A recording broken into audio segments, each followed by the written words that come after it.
Buenas noches. Hoy, inédito, 2 gobernadores mexicanos en la mira de la justicia. Rubén Rocha Moya, en Morena, investigado por Estados Unidos de tener vínculos con el cártel de Sinaloa. Y Maru Campos, del PAN, gobernadora de Chihuahua, investigada en México por el CIA Gate, por el que parece que no avisó como tenía que avisar. El primero, Rocha, dice que no se va, que no deja el gobierno de Sinaloa. Está ahí desde el 2021 y ha sido señalado, no solo hoy, de tener vínculos con el cártel de Sinaloa. El expresidente Andrés Manuel López Obrador, sin embargo, siempre lo protegió y defendió.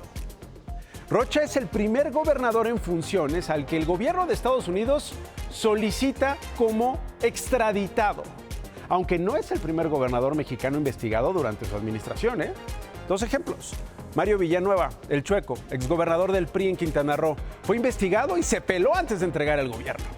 Y Tomás Yarrington, exgobernador, también priista, pero de Tamaulipas. Al finalizar su administración, dijo que buscaría la presidencia de México, pero la entonces Procuraduría General de la República ya lo investigaba por tener nexos con el cártel del Golfo. El PRI, siendo pionero en esto de los gobernadores indiciados. Aún así, Rocha dice que no se va, que todo bien. ¿Todo bien? ¿Sí? ¿Cómo creerle? ¿Todo bien para quién? Si hoy piden desaparición de poderes en Sinaloa. Y este es el golpe más fuerte que ha recibido la 4T, el golpe más fuerte que ha recibido el sexenio de la presidenta Claudia Sheinbaum, que hoy en la mañana desde Palacio Nacional le pidió a los Estados Unidos pruebas. Nosotros no vamos a cubrir a nadie que haya cometido un delito. Sin embargo, si no existen pruebas claras, es evidente que el objetivo de estas imputaciones por parte del Departamento de Justicia es político. ¿Justicia o política? Hoy Rocha Moya volvió a hablar. Y juzgue usted, pero me parece que es el único que siempre sale tranquilo a cuadro, oiga. Puede pasarle encima un camión llamado acusaciones de Estados Unidos, pero él muy relajado. No así sus otros colegas de Movimiento, no así en la mañana hoy la presidenta, que estuvo muy seria. No adelantemos vísperas. Todo en su momento. Todo en su momento. La presidenta en la mañana decía, no hay nada que temer. ¿Usted tiene miedo? No, porque no temo, no hay nada que temer. No le temo a nada, nada. ¿Por qué? Porque yo siento ser una persona limpia completamente y no tengo temor de nada. ¿Y le da miedo ser detenido? No temo más que tener la suficiente vida para darle seguimiento a todo un procedimiento judicial, si es que este se hace, establece y como sea. Sin embargo, dice Estados Unidos que los Chapitos y él habrían acordado operar, se habrían aliado y se habrían cuidado. El que nada teme, la pasa bien. El que nada teme, nada tiene que pagar. Y cuando le preguntaron concretamente de la acusación, terminó presumiendo sus títulos universitarios. ¿Sabes qué? Soy licenciado en matemáticas.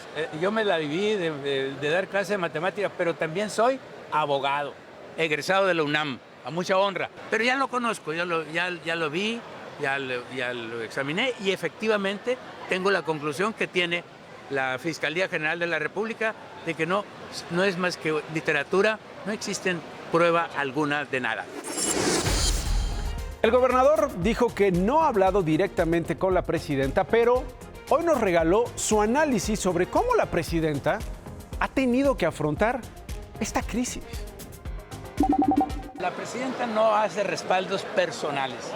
La presidenta lucha por la soberanía de México. Lo que ahora hizo, más que respaldos personales a alguien, lo que hizo ahora es defender la soberanía de nuestro país. Su posicionamiento lo hizo como una jefa de Estado.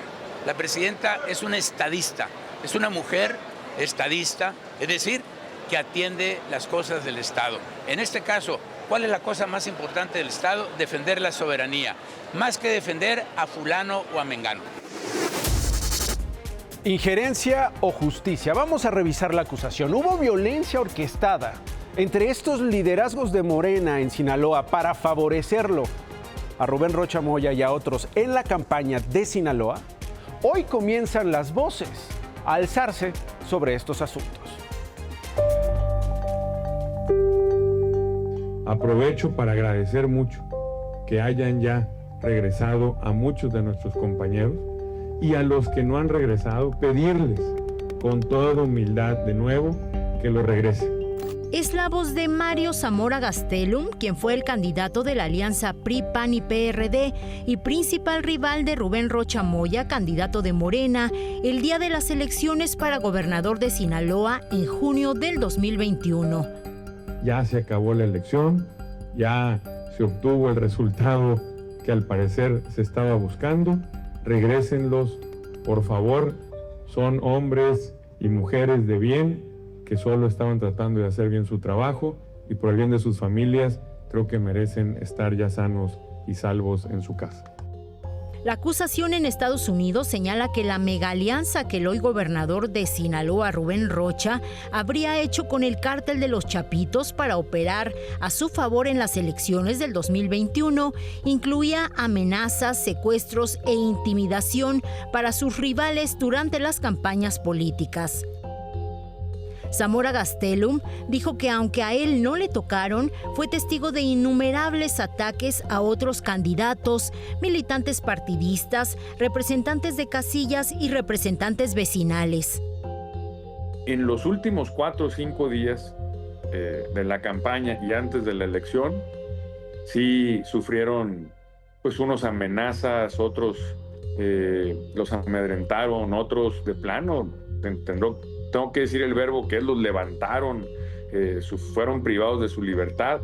Y por eso esa misma noche salgo y digo, bueno, pues, reconozco lo que dice el PREP o las cuentas estas que están dando, pero mi llamado fue, hey, suelten a todos mis compañeros, suéltenlos ya sanos y salvos, lograron su objetivo, ya ganaron la elección, órale, suéltenlos por favor. Narró que, como asegura la acusación del gobierno de Estados Unidos, el día de la elección hubo robo de casillas, quema de urnas, presencia de hombres armados en las casillas, además de que candidatos, familiares de candidatos y representantes de la ciudadanía fueron secuestrados. Uno en particular de una líder de colonia en Culiacán, y bueno, supe que ella sí fue levantada de su casa, le batieron la casa, la sacaron, la desnudaron, la trataron muy mal. Cuando me entero, pues voy a verla a su casa, pues sí estaba pues anímicamente muy mal. Todavía le digo yo, oye, ¿quieres que ponga una denuncia? No. La violencia tuvo resultados y varios candidatos declinaron. Al final, Zamora Gastelum reconoció su derrota. Queda claro, desde en su momento lo dije, pues que no estaba compitiendo solo contra Rubén Rocha, sino estábamos compitiendo pues contra una buena parte del cártel de Sinaloa, no sé cómo llamar. Ayer le mostré el mensaje que el embajador de Estados Unidos en México, Ronald Johnson, publicó. Dijo que combatir la corrupción y la actividad criminal transnacional es una prioridad compartida entre ambas naciones. Rendición de cuentas, decía el representante de Donald Trump en nuestras tierras. Hoy, la presidenta le volvió a responder así. Por lo menos podemos decir que son declaraciones desafortunadas. Porque un embajador de Estados Unidos en México, un embajador de Francia en México, un embajador de Ucrania en México, de Irán en México, para poner las distancias, de Cuba en México, de Argentina en México. Un embajador no puede tener una actitud injerencista. No puede tener una actitud injerencista, es lo que dijo hoy la presidenta desde la mañana. En contraste, al único al que le parece todo bien sobre Estados Unidos es exacto, Rocha Moya. ¿Usted qué le diría al gobierno de Estados Unidos? Nada, que lo respeto mucho al gobierno de Estados Unidos. Esta sería la red criminal y cómo se supone que operaba con funcionarios de Sinaloa. Todo, según insisto, la acusación del Departamento de Justicia de la Unión Americana.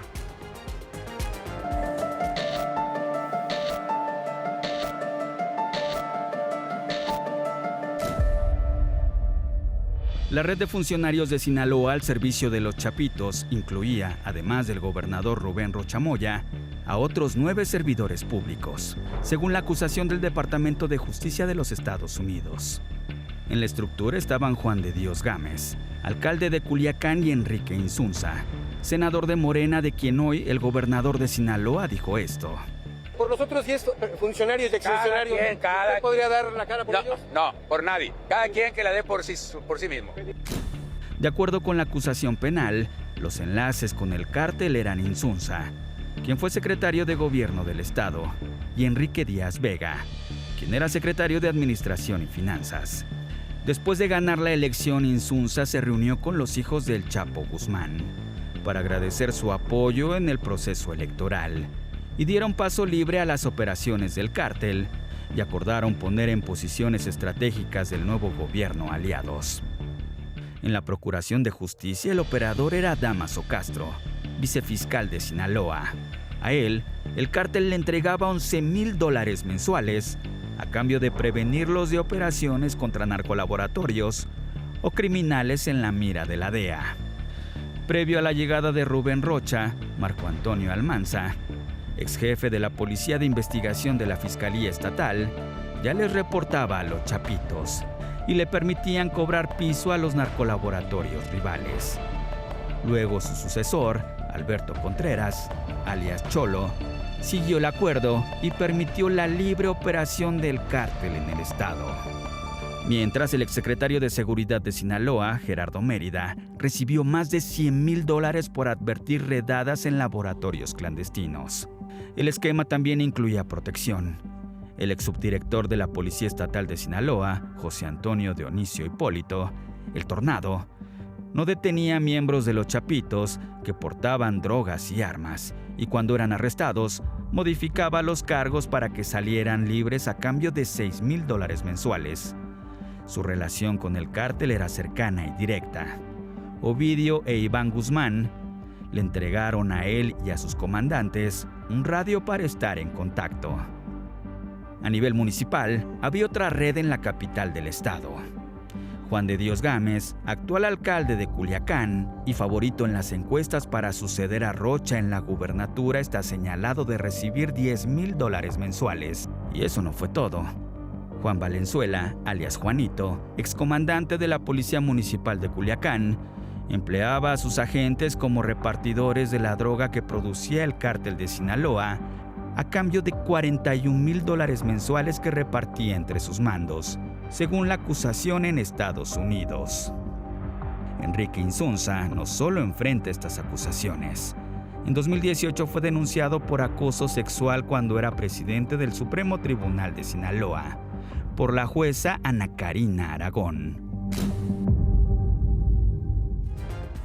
Y ojo, a propósito del senador de Morena, Enrique Insunza, él es presidente de la Comisión de Estudios Legislativos, además es integrante, entre otras, de las comisiones de Gobernación, Justicia y Defensa Nacional, lo cual le da acceso a datos sensibles y a información estratégica para la seguridad de nuestro país. Alguien que hoy está señalado de tener nexos con el cártel de Sinaloa, específicamente con la facción de los Chapitos. Ayer Insunza negó las acusaciones, aseguró que este ataque no solo estaba dirigido en su contra, en su justificación embarró al movimiento de la Cuarta Transformación, a Morena, pero no fue el único que salió embarrado. También tiznó a Andrés Manuel López Obrador, porque dijo que iban también contra él, en el sentido de las acusaciones y las afectaciones hasta ahora morales. Hace horas se dieron a conocer imágenes de elementos de la Marina y policías estatales de Sinaloa resguardando el Palacio de Gobierno de ese estado. Un día después de que explota esta bomba contra el gobernador y 9 funcionarios y ex colaboradores. ¿Qué estaban haciendo ahí? ¿Estaban cuidando a Rubén Rocha Moya? ¿Estaban evitando que se fugara? Pues no, ninguna de las dos, porque la Marina nos confirmó que sus elementos, no muchos por cierto, Acudieron por un evento del Día de las Infancias y una reunión de los integrantes de la mesa de seguridad. Nada más. Seguridad y escoltas que más bien pudieron salvar la vida del dirigente del Sindicato de Trabajadores al Servicio del Ayuntamiento, Omar Salas. ¿Sí o no? A quien no pudieron cuidar y hoy en la mañana asesinaron cuando salía de su domicilio en las brisas del Humaya. En el ataque murió también su escolta. Salas había sido apenas elegido líder sindical en febrero pasado. Pero, ¿cuál es la justicia que busca Estados Unidos? Lo pregunto porque estos años ha liberado a narcotraficantes o incluso ha negociado con ellos.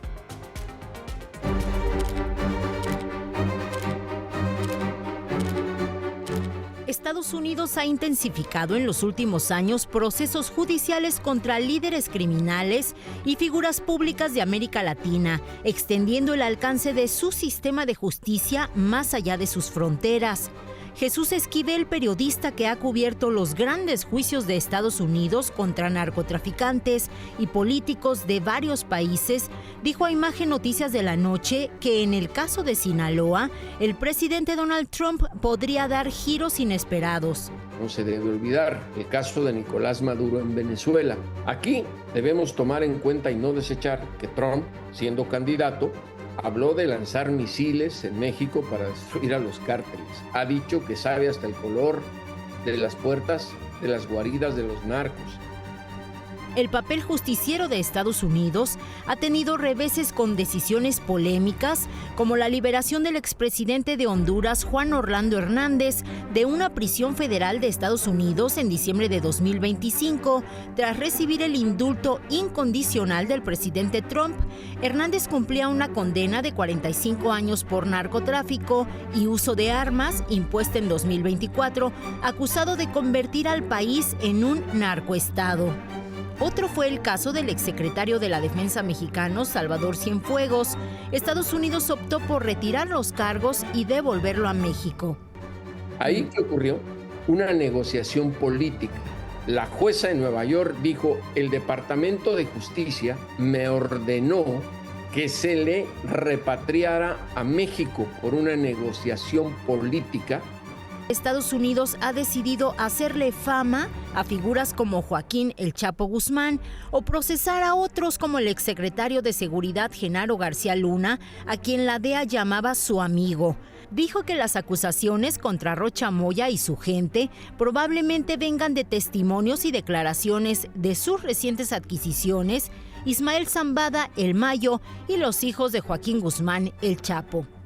El gran juicio, que sería para mí el juicio del siglo, que no va a haber, es el del Mayo Zambada. Porque si hay alguien que por décadas conoce de la narcocorrupción en México, es Zambada García. ¿Qué pruebas tiene el gobierno de Estados Unidos contra el gobernador de Sinaloa? Esquivel dijo que será el gobierno de la presidenta Claudia Sheinbaum el que decida si habrá o no juicio para Rocha y los suyos. Lo que aquí está en juego, y creo que debe quedar en claro, para que den a conocer lo que tengan guardado como pruebas, evidencias o quiénes van a ser los testigos de la parte acusadora, tiene que haber juicio, si no, nunca lo vamos a saber. Y consecuencias inmediatas y patentes. Hoy la agencia calificadora de riesgo crediticio Standard & Poor's advirtió que el acceso a financiamiento del estado de Sinaloa puede complicarse tras la acusación del gobierno de Estados Unidos en contra del gobernador de Sinaloa, por lo que le dio una calificación crediticia denominada revisión especial negativa. El Comité de Asuntos Exteriores de la Cámara de Representantes en Estados Unidos publicó que los días de impunidad para los narcoterroristas se acabaron. Advirtieron que de Maduro a Rubén Rocha, si están involucrados en tráfico de drogas, los harán pagar y sentenciaron que este es apenas el inicio. Y le decía al arranque que son 2 gobernadores en la mira de la justicia. Esta mañana la presidenta recordó que todavía se está investigando el injerencismo en México, o presunto injerencismo, en el caso de Chihuahua que gobierna Maru Campos. Todavía no se ha aclarado lo de Chihuahua, Siguen las investigaciones de haber permitido que agentes extranjeros operaran en territorio nacional. No es menor. Eso sigue sus investigaciones. Hoy la gobernadora Campos dijo por qué no asistió al Senado donde tenía una cita. Entre los señalados por Estados Unidos, junto al gobernador Rocha, está el senador que solicitó que se realizara juicio político en su contra. ¿Qué mensaje le envía a este senador? Ya ves cómo iba a ir yo a comparecer o a una reunión de trabajo al Senado. Quienes iban a hacer a la gobernadora de Chihuahua comparecer, pues están en esta lista roja del gobierno de los Estados Unidos. Vámonos dando cuenta quién es quién. Y le preguntaron sobre su reunión con el secretario de Seguridad Federal, Omar García Harfuch. Ayer Harfuch dijo que usted no conocía la participación de agentes extranjeros que usted le había comentado. Así es, fue una reunión muy cordial, fue una reunión transparente con el secretario Harfuch. ¿Habrá juicio contra estos dos gobernadores en México? Veremos. Ayer en La Última y Me Voy le informé de último momento que Erika María, acusada del feminicidio de Carolina Flores, fue detenida. El 15 de abril presuntamente le disparó a su nuera en Polanco. Erika María huyó y estuvo prófuga desde entonces. Al día siguiente, el 16 de abril, habría ingresado a Venezuela. La presunta homicida fue detenida en Caracas en una operación coordinada entre Interpol, Fiscalía General de la República y autoridades de aquel país. Ahora está bajo custodia a la espera de ser extraditada a México. Pero, ¿cómo llegó a Venezuela? Bueno, su entrada a este país se habría registrado un día después del asesinato. El mismo día que su hijo Alejandro, y esposo de Carolina, fue a declarar a la Fiscalía de la Ciudad de México. Es decir, mataron a Carolina el 15, pero hasta el 16 reportaron su muerte. Erika María salió del departamento de Polanco en la Ciudad de México, donde cometió o habría cometido el crimen, o donde presuntamente habría cometido el crimen, tomando un vuelo de conexión hacia Panamá para finalmente aterrizar en Caracas. Según fuentes en Venezuela contactadas por este noticiero, Erika María rentaba un departamento en una zona exclusiva de la capital venezolana llamada El Cigarral. Ahí identificaron y detuvieron a esta mujer. Ella se habría resistido al arresto. Contactamos al abogado de la señora Reina Gómez, la mamá de Carolina Flores, nos informó que se encuentran en coordinación con el consulado estadounidense, ya que Carolina nació en San Diego, California. Aseguró que hasta donde saben, Alejandro, la pareja de Carolina, está en la Ciudad de México con el bebé de 8 meses, hijo de ambos. En Venezuela han filtrado información relacionada al caso de Erika María. Lo que le voy a mostrar lo dio a conocer la parcera Justin, una creadora de contenido. Según ella, este habría sido el pasaporte con el que ingresó esta mujer al país. Son documentos que hasta ahora no hemos podido verificar con las autoridades venezolanas. La comunicadora también ha filtrado presuntas cartas que tenía la señora de 63 años en notas de su celular. Cartas dirigidas a su hermana, pero también a su hijo, como esta que aparece en su pantalla, en el que le escribe a Alejandro, quien fue testigo del crimen. La presunta carta dice frases como: ni yo misma sé cómo llegaron las cosas a esto, siempre me ha tratado con malos modos, o espero no haberle lastimado tanto y que se recupere pronto. Y termina con un: sé que nunca me perdonarás y tu familia se verá dañada por esto. También la creadora compartió lo que podría ser el historial de búsqueda de Google de Erika María. Ahí se ve que días antes del crimen, en los primeros días de abril, habría buscado vuelos de México a Barcelona con escala en Panamá o Venezuela. Lo repito, esto no ha sido confirmado por las autoridades venezolanas.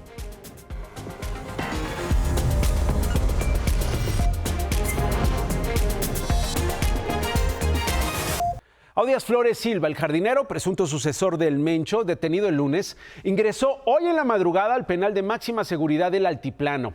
Fue trasladado en un convoy que salió de las instalaciones de la Fiscalía Especializada en Materia de Delincuencia Organizada y se prevé que el lunes un juez de control determine si lo vincula o no a proceso por el delito de portación de armas de uso exclusivo de las Fuerzas Armadas. Hoy, ¿qué pasó con su extradición? Una jueza la frenó por el momento. La extradición inmediata se queda en suspenso.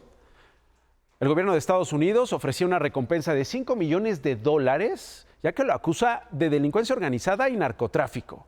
pero la jueza admitió a trámite un juicio de amparo que interpuso la defensa del jardinero, por lo que impide su traslado inmediato sin agotar un debido proceso. ¿Qué días para ser niño, niña en este país? En nuestro México, hoy celebramos el Día de las Infancias. ¿Qué estarán pensando de todo lo que contamos noche tras noche? ¿Qué estarán pensando las niñas y los niños? Y sobre todo, vaya esperanzas que depositamos en ellos para que todo esto mejore. Como parte de los festejos, se presentó la banda chilena 31 Minutos. Este es un respiro, mire, en medio de todo lo que le he contado esta noche. Estas caras, estas miradas, estas sonrisas, estas ilusiones y estos padres que llevan a estos niños, que acompañan a estas niñas a festejar las infancias. ¿Qué otra cosa nos queda, oiga? Estas son imágenes del Zócalo capitalino. Según la cifra oficial, 31 Minutos convocó a 230,000 personas que cantaron todos sus éxitos. Baila sin cesar, Mi muñeca me habló, y hasta hubo un remix de Querida de Juan Gabriel. Ahí están los niños. Ahí está nuestro presente, sobre todo nuestro presente, pero también la esperanza en el futuro. Las infancias en nuestro país también enfrentan graves problemas de salud, plomo en la sangre. Según la Encuesta Nacional de Salud y Nutrición Continua del 2022 al 2024, más de 1.2 millones de menores de entre 1 y 4 años tienen altos niveles de plomo en la sangre. Puebla, San Luis Potosí, Tlaxcala y Nuevo León son los estados con más registros de infancias afectadas.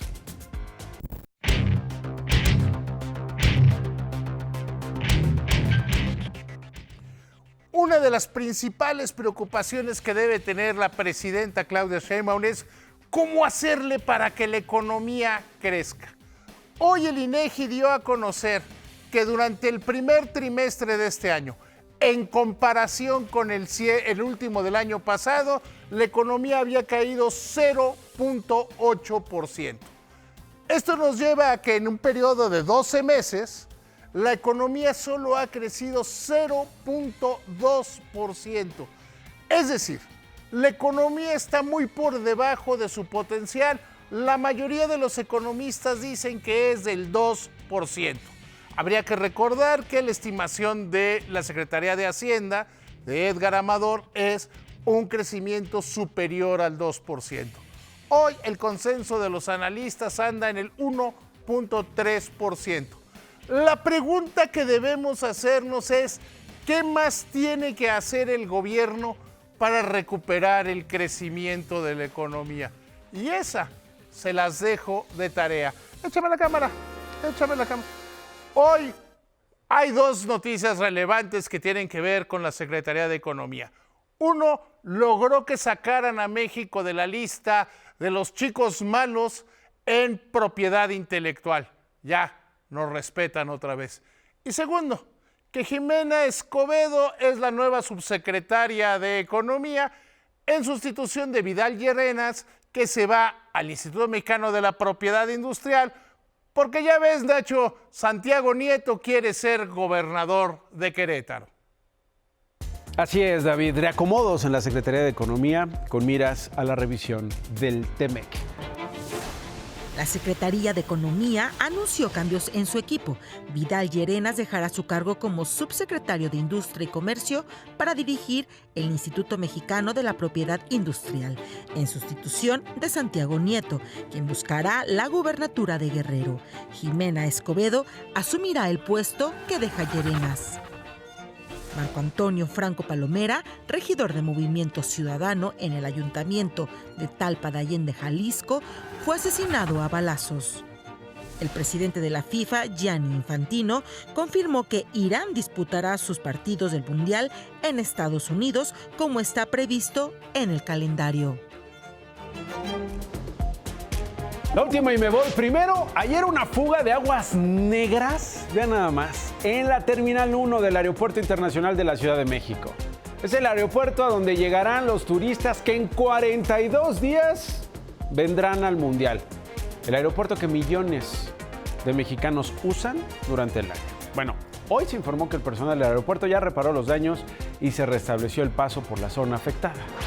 Hasta que esto no se repita, ¿verdad? Ya viene ¿Qué importa? Hasta mañana.